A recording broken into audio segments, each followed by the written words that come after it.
Hii ni Dira ya Dunia kutoka idhaa ya Kiswahili ya BBC. Mimi ni Roncliffe Odit. Taarifa yetu kuu usiku huu. Leo ikiwa ni siku ya Sabasaba, mamlaka nchini Kenya na Tanzania zimechukua tahadhari kukabiliana na tishio la maandamano.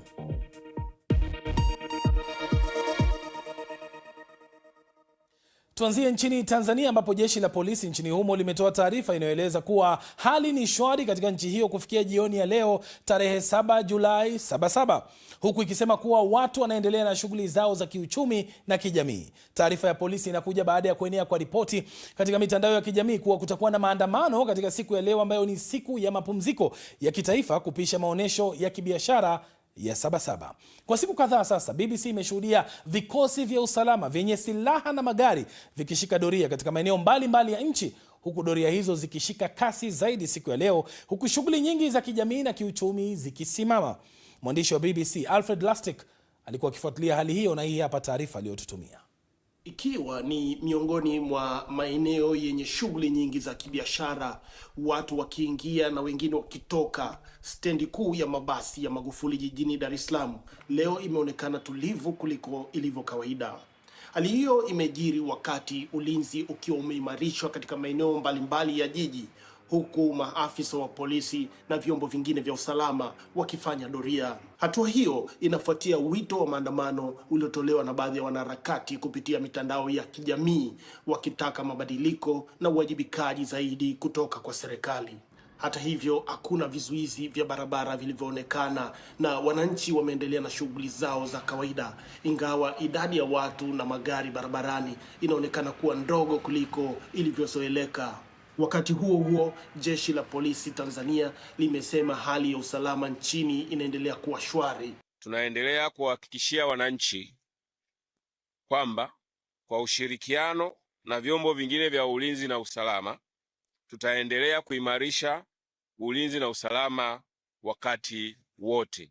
Awali leo jijini Dodoma, maeneo ambayo mara nyingi huwa na shughuli nyingi yalionekana kuwa na utulivu zaidi, hali iliyowafanya baadhi ya wakazi na wafanyabiashara kuendelea kufuatilia kwa karibu mwenendo wa siku. Hatujatarajia hali kwa hivi. Tulitarajia leo kutakuwa na fujo, lakini hakuna fujo.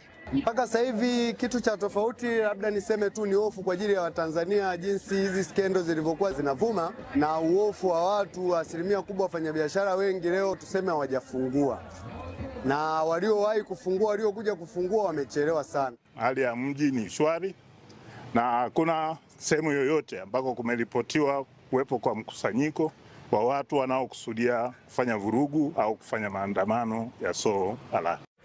Kadiri muda ulivyokwenda, shughuli mbalimbali za kijamii na kiuchumi ziliendelea katika maeneo tofauti ya mji.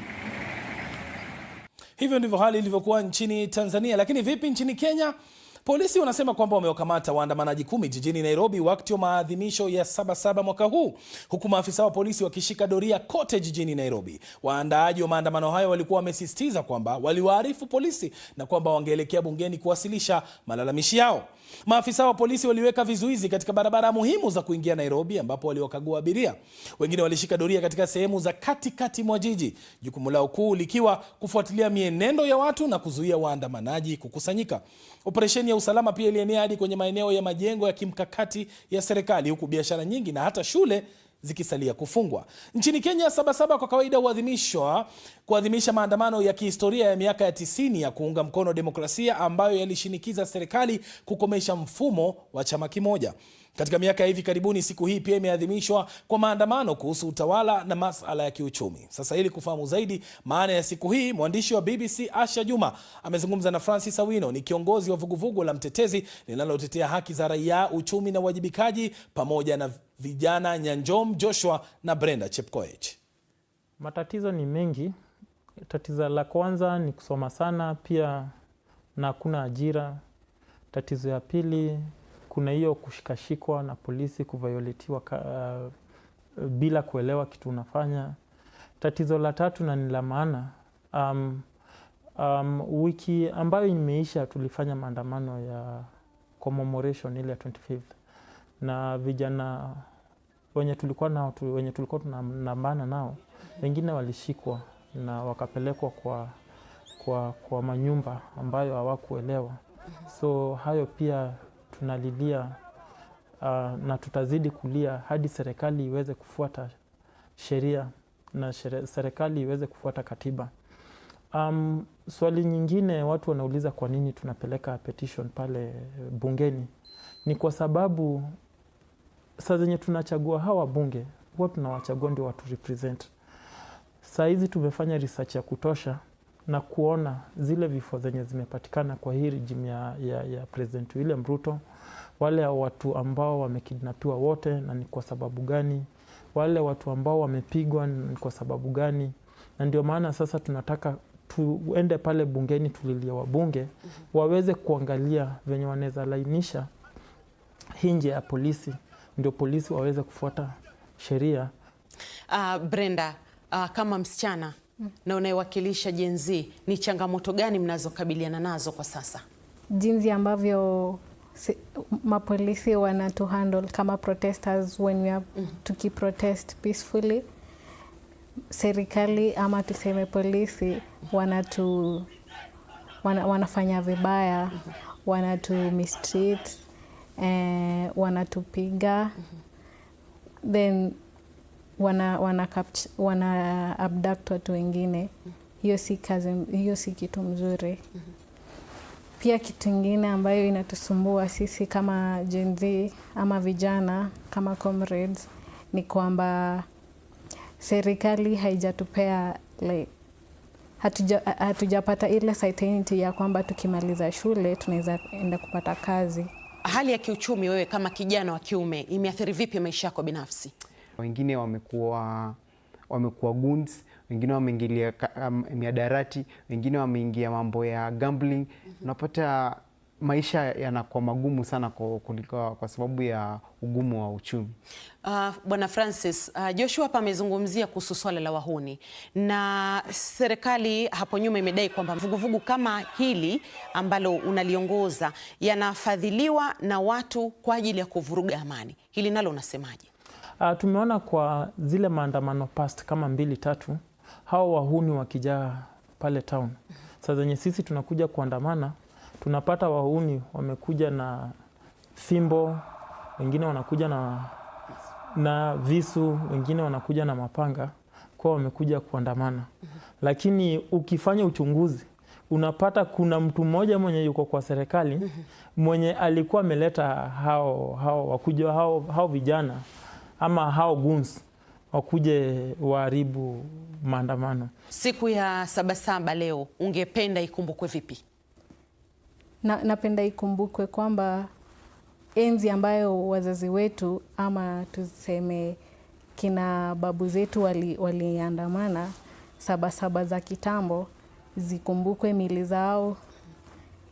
Pia wanafunzi walioaga dunia katika protest za miaka zilizopita wakumbukwe, na pia serikali isikize milio yetu kama vijana. Kitu ya pili ambao ningefurahi sana nikisikia kama kijana kuona wale waathiria ambao umetuambia hapa kuwa ati wameanza kulipwa, wamepata pesa zao. Yale mambo ambayo yanatia vijana mauchungu ni yale anaona kuwa kweli serikali inawaambia hakuna kazi na hakuna vile ambavyo wanaweza tengeneza njia au vijana kupata kazi. Kama mnaweza kuja na sheria ambazo angalau ziteka afisa ama ziteka serikali accountable kwa yale mambo ambayo yanafanya, sisi kama vijana hamtatuona tunatoka nje ama tunaambia wenzetu tuende tukaandamane. Wakenya wanapoadhimisha siku ya Sabasaba, chini dakika moja, ujumbe wako kwa taifa ni upi? Tuko na constitution nzuri sana ya 2010. Constitution iweze kufuatwa, Kenya ipone na kila mtu afurahie kuishi kwa nchi.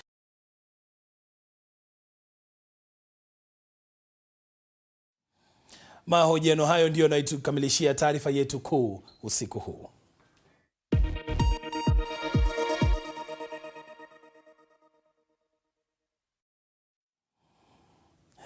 Hii ni Dira ya Dunia kutoka idhaa ya Kiswahili ya BBC. Tutakaporejea tunaripoti kutoka ndani ya Iran ambapo sherehe za mazishi ya kiongozi mkuu Ayatollah Ali Khamenei zinaendelea.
Karibu tena, hii ni Dira ya Dunia kutoka idhaa ya Kiswahili ya BBC. Mimi ni Roncliffe Odit. Tuelekee Mashariki ya Kati sasa, ambapo mwili wa aliyekuwa kiongozi mkuu wa Iran marehemu Ayatollah Ali Khamenei kwa sasa huko katika mji mtakatifu wa Qom, ambao unaheshimiwa sana na Waislamu wa dhehebu la Shia. Jeneza lake liliwasili huko baada ya mamilioni ya watu kujitokeza mitaani mjini Tehran katika msafara wa maombolezi. Ibada nyingine ya mazishi itafanyika Qom pamoja na miji mitakatifu ya Iraq ya Najaf na Karbala, kabla ya Ali Khamenei aliyeuawa katika mashambulizi ya anga ya Marekani na Israel mwezi Februari kuzikwa baadaye wiki hii. Jeneza lililofunikwa kwa bendera lilisafirishwa kwa lori kwa njia yenye urefu wa zaidi ya kilomita 10. Utawala wa marehemu Ayatollah Ali Khamenei ulikumbwa na ukandamizaji wa kisiasa. Mnamo mwezi Januari tu mwaka huu, maelfu ya watu waliuawa katika operesheni kali iliyofanywa na vikosi vyake vya usalama. Wanahabari wa BBC wako Tehran kwa masharti kwamba hakuna taarifa yoyote yao itakayotumika katika idhaa ya Kiajemi ya BBC. Vikwazo hivi vinahusu mashirika yote ya kimataifa ya habari yanayofanya kazi nchini Iran. Ifuatayo sasa ni taarifa ya Lise Doucet ikiwasilishwa na Leila Mohamed. Alama ya mkunjo wa ngumi ya Jamhuri ya Kiislamu ya Iran ikikithirishwa kutoka kizazi kimoja hadi kingine.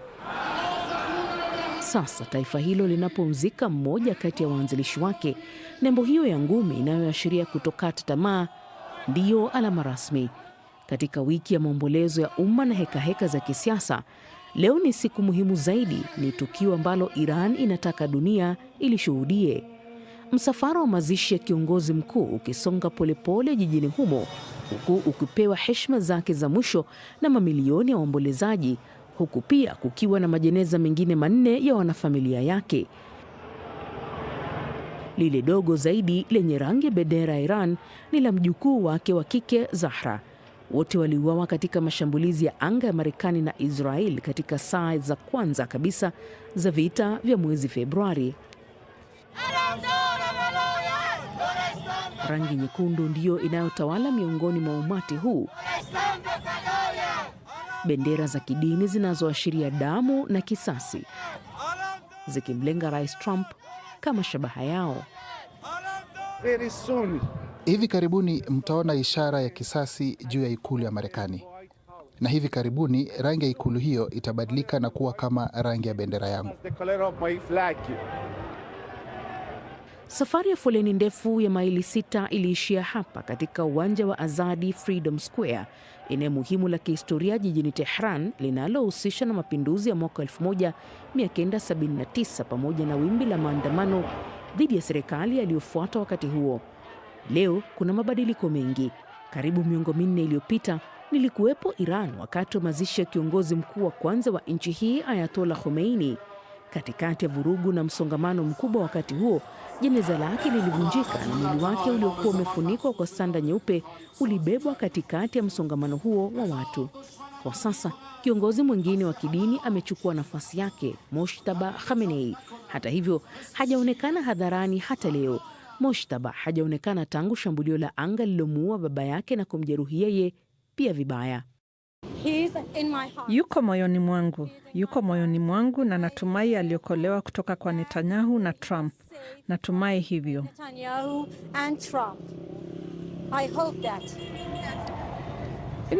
Katika kipindi hiki kigumu, raia wa Iran wanatuvuta kando, wengine wanatuambia lazima tuseme ukweli kuhusu yaliyotokea. Wanawake hawa wawili wakiwa wamevaa nguo nyeusi walinifuata na kuninong'onezea mapinduzi halisi yaliyotokea hapa mitaani miezi 6 iliyopita, huku maandamano yakikabiliwa kwa nguvu na maelfu ya watu waliuawa. Ukumbusho wa nchi ambayo sasa inaelekea pande tofauti. Na kwa wanaume wanaopanga mustakabali wa taifa hili, walionusurika wiki kadhaa za vita wamekwama katika mazungumzo ya kukomesha mgogoro huu na nchi ambayo ilimuua kiongozi wao mkuu. Turejea Afrika na tuende nchini Kenya, katika jimbo la Lamu, pwani ya Kenya. Bahari ni riziki na kiini cha utamaduni na utambulisho wa wenyeji. Katika visiwa vya Pate na Mkokoni, kundi moja la wanawake wanaojulikana kama Eco Mamas linaongoza juhudi za uhifadhi wa mazingira ya bahari kwa kurejesha misitu ya mikoko, miamba ya matumbawe na hata kufuga pweza kama njia ya kujikimu kimaisha. Mwanahabari wetu Njoroge Muigai aliwatembelea na kutupatia taarifa ifuatayo. Hivi ni visiwa vya Lamu, vilivyoko katika pwani ya kaskazini mwa Kenya. Ni eneo lenye utajiri wa rasilimali za baharini, lakini pia mazingira yake yako hatarini. Eneo la Lamu lina zaidi ya visiwa 65 na vingi ni vidogo vidogo, na maji yanavyovizunguka yamekuwa na samaki wa kutosha kukidhi mahitaji ya wakazi wa hapa kwa vizazi vingi. Misitu ya mikoko imekuwa ngao muhimu dhidi ya mmomonyoko wa udongo, lakini bahari inabadilika. Katika kisiwa cha Pate, Zulfa Hassan anajulikana kama Mama Mikoko. Anaongoza juhudi za kurejesha misitu ya mikoko inayozidi kutoweka katika pwani ya Kenya. Mikoko iliathirika, chanzo kikubwa kilikuwa ni kwa sababu ya watu walikuwa wakikata mikoko wakitengeneza chano. Samaki wamepungua, pia watu walikuwa wakikata mikoko wakisafirisha hadi nchi za Uarabuni. Pia mikoko iliathirika kwa sababu ya mabadiliko tabia nchi. Kwa Zulfa na wenyeji wengine wa hapa, mikoko ni zaidi ya miti. Mizizi yake huimarisha ukingo wa pwani, huilinda vijiji dhidi ya mmomonyoko wa ardhi na husaidia katika kuzalisha kwa viumbe mbalimbali vya baharini. Mimi nilianza shughuli ya kupanda mikoko kuanzia mwaka wa 2018 na kufikia sahihi tumepanda zaidi ya mikoko 1200 na hiyo inaenda zaidi ya ekari 20. Tumeweza kuregesha msitu wa mikoko katika 175. Hiyo kwangu mimi huwa nasikia faraja kubwa kwa kuwa hapa maeneo hii ilikuwa yameathirika kabisa. Lakini tukiangalia sasa hii mikoko imenawiri na iko vizuri sana. Karibu na anakoishi Zulfa, Mwanasha Mbwana ambaye ni mwalimu wa shule ya msingi anasaidia katika urejesho wa matumbawe. Wakati tunafanya ile urejesho wa matumbawe, tunatengeneza kwa cement huku juu kando ya bahari, alafu tukaenda kwa zile ambazo ziko na uhai baharini, tukapiki zile ndogo ndogo, tukazistick pale, alafu tukaregesha. Kwa kuwa ziko na uhai zinakuwa polepole, zinaweza chukua kama 1.5 years, 2 years, lakini zikinawiri vizuri kama hazikupata bleach, so zinanawiri vizuri, samaki wanarejea vizuri na uchumi unapanda.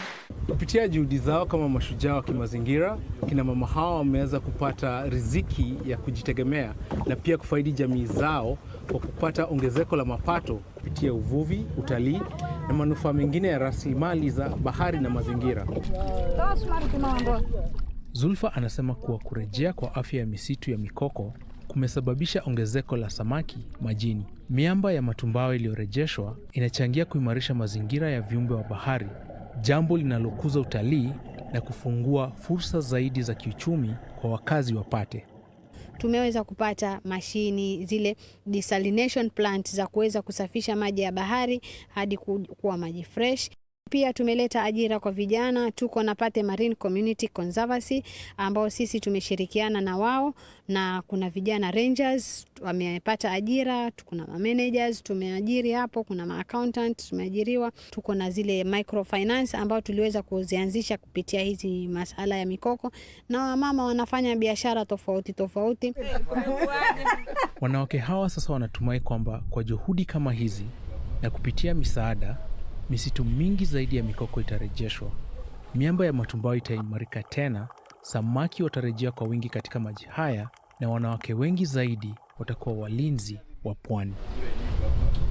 Njoroge Muigai, BBC, Lamu. Hii ni Dira ya Dunia kutoka idhaa ya Kiswahili ya BBC. Tutakaporejea, kiumeamua kunitoro, kiunahisi kwamba hujisikii. Leo ni siku ya kimataifa ya Kiswahili. Tunaangazia mchango wa sanaa katika kukuza lugha hii muhimu duniani.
Karibu tena, hii ni Dira ya Dunia kutoka idhaa ya Kiswahili ya BBC. Mimi ni Roncliffe Odit.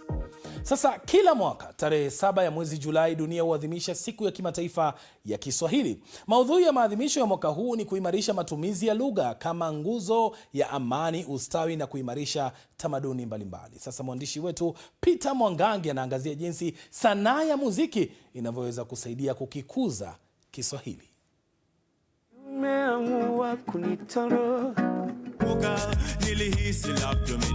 Muziki unaotumia lugha adhimu ya Kiswahili unazidi kuvuka mipaka. Bendera yake ikipeperushwa na wasanii kutoka Afrika Mashariki na Afrika ya Kati.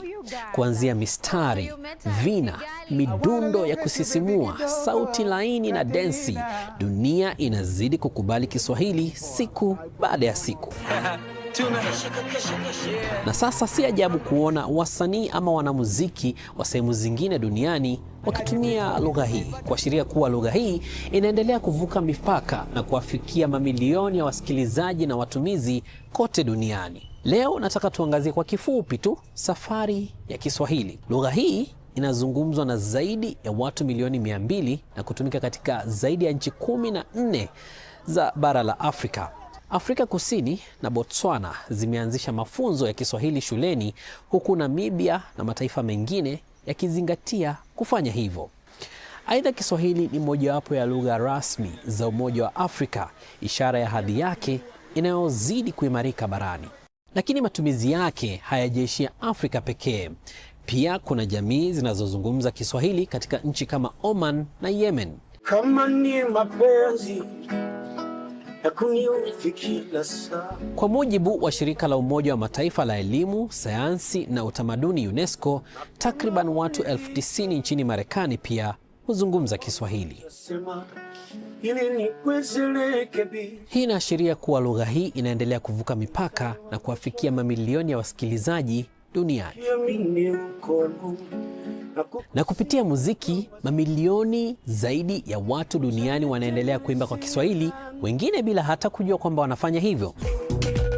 Kutoka Afrobeats hadi amapiano, bongo flavor hadi mitandao ya kijamii, Kiswahili kinaendelea kuunganisha mataifa, tamaduni na vizazi, wimbo mmoja baada ya mwingine. Lakini safari ya Kiswahili ilianza karne nyingi zilizopita, kabla ya muziki wa kisasa kufanya lugha hii itambulike duniani. Kulingana na shirika la UNESCO, Kiswahili kilizaliwa katika pwani ya Afrika Mashariki zaidi ya miaka 1000 iliyopita. Kilikuwa kutoka kwenye lugha za Kibantu na kuimarishwa na karne nyingi za biashara katika Bahari ya Hindi. Kwa hiyo, wakati mwingine utakaposikia Kiswahili kwenye wimbo, filamu au popote pale duniani, kumbuka tu, Kiswahili sio lugha tu unayosikia, ni urithi uliounganisha watu, tamaduni na mataifa kwa zaidi ya miaka 1000. Heri njema ya siku ya Kiswahili.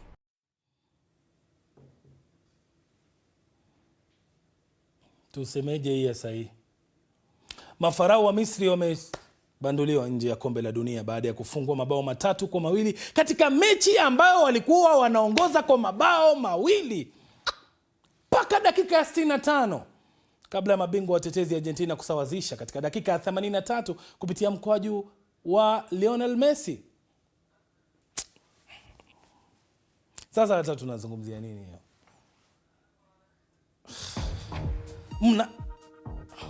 Shida ya sisi wa Afrika ni gani? Mimi naitwa Roncliffe Odit. Hata sinywi maji. Siku mwema.